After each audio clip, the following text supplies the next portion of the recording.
link to Tommy Shepherd. Thank you, Madam Deputy Speaker.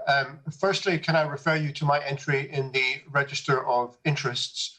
I don't think that my continuing association with the live entertainment industry represents any conflict of interest. Rather, it gives me an insight into the trauma that this industry has faced during the pandemic. I am speaking to you from the great city of Edinburgh, whose name is synonymous with cultural creativity and has been since the days of the Scottish Enlightenment. In the modern era, the city has become the host to the world's preeminent arts festivals. And every August, more than 2 million people congregate on the streets of Scotland's capital in order to celebrate, participate, and perform. Every August until last August. Madam Deputy Speaker, the Edinburgh Festivals and the Fringe in particular is not only the largest platform in the world for Scottish talent, it is also the largest platform anywhere in the world for English talent as well, a reason by itself for DCMS to be extremely concerned about its future. As we debate this matter this week, people are meeting in Edinburgh and beyond, venues and producers meeting with city and national government to see whether or not it will be possible for the 2021 festivals to go ahead.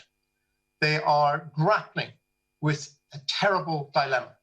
How, on the one hand, do we respect and maintain and protect the public health in a situation where the virus is still transmitting in the community, whilst at the same time trying to stage events which by their very nature are about bringing people together and causing human interaction?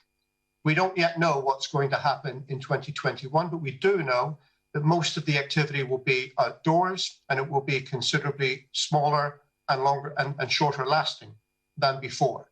But we must see this not as a return to normal, but as one step towards a recovery which will take several years. And that means, Madam Deputy Speaker, that we need to press for a commitment from this government in the medium term, not just for months, but for years too.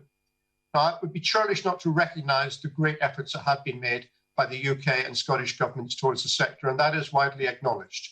But just because it's been good does not mean it cannot be better. And there are three things DCMS really ought to consider doing as a matter of priority. The first is insurance. It is almost impossible now to get insurance against cancellation of a live event because of COVID-19.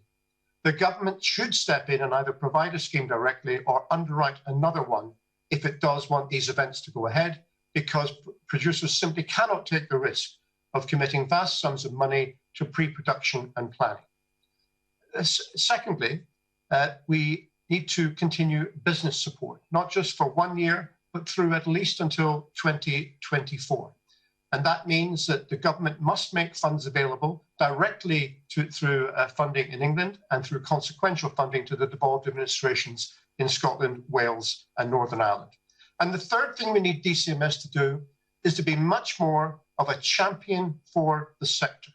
We have heard already about how this department is very much the Cinderella of government departments. Well, that has to stop. And we need people who will stand up now for the sector and advocate for what is necessary. And that applies in particular in relation to the Treasury, which is responsible for most of the direct wage support.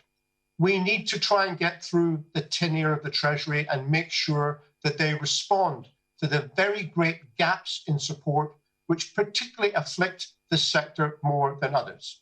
If we do that, then when we come back in a year's time, we may still have a sector to be proud of.